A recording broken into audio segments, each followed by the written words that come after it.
How's it going, guys? It's 20 after 11. Just watched the Rubester video. Ruben,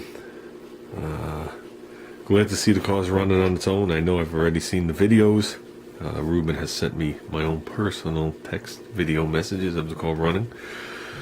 Ruben, I'm going to give you a really quick brake lesson. I try and keep my videos under 10 minutes because that's all I can upload for some reason. Here you go, Ruben. This is what you got. I'm going to talk quick. Here's your master cylinder. Your firewall's right here, Ruben. There's the arm with your brake pedal.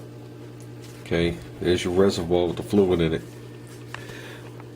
Okay, so you got fluid in here. Okay, these two lines sticking up are actually holes drilled through. They're called compensation ports. When you take your foot off your brake, your little lip seals are on the back side of the compensation port. So that allows the fluid to be free. So if you go and squeeze your caliper, the fluid will come up in. If you're on the other side of the compensation port and you squeeze your caliper, it's locked in there. It's a compensation port. As the pistons wear, they stay out further, and this compensates for the fluid. That's why you don't have to adjust your brakes in the front.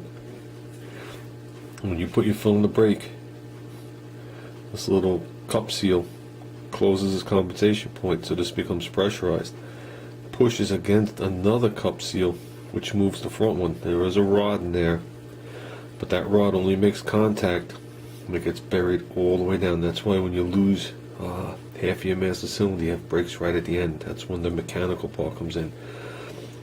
So this cup seal is going to push that cup seal, which in turn is going to give you fluid coming out. I might have the fronts and backs backwards, it doesn't matter. This is what you got to do, Rubester. You said you were able to bleed it, so obviously the master's doing something. Doesn't mean it's good, but it's doing something.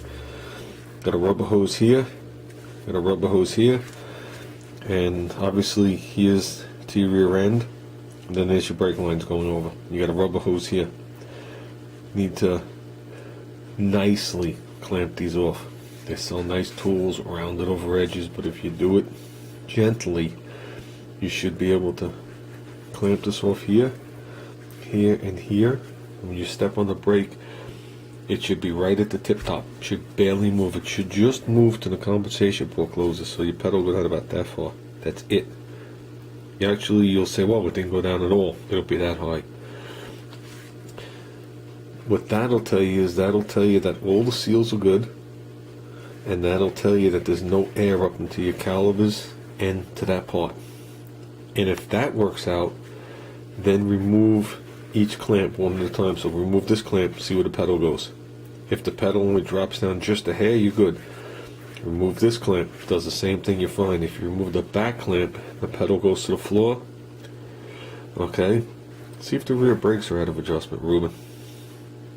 You said you had the problem when you bought the car.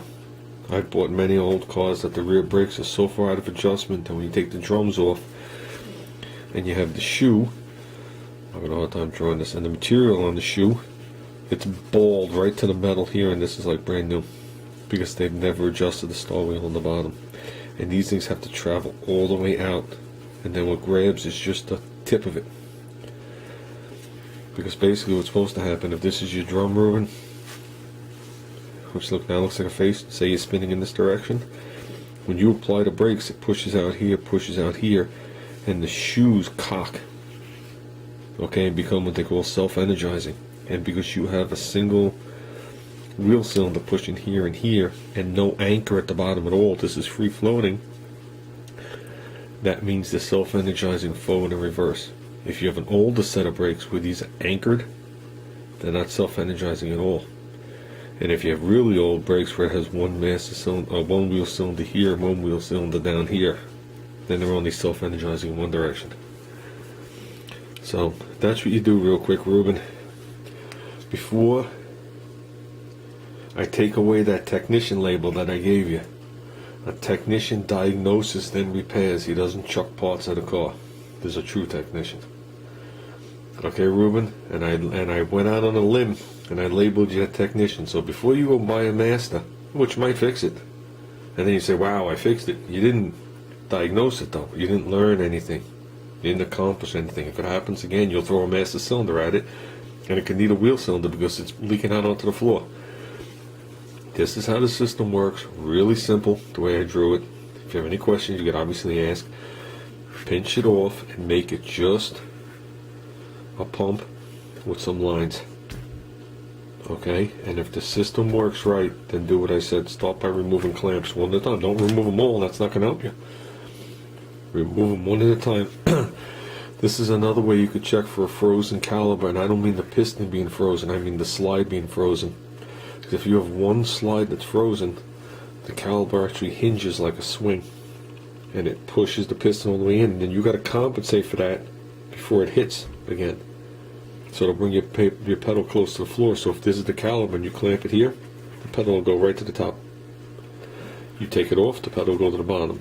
And you put it back on, it'll be at the top. Take it off here, it'll be at the top. Take it off here, it'll be at the top. And you can narrow it down to there, in case you don't have a second person to actually look at the wheel. So that's what I would do, Ruben.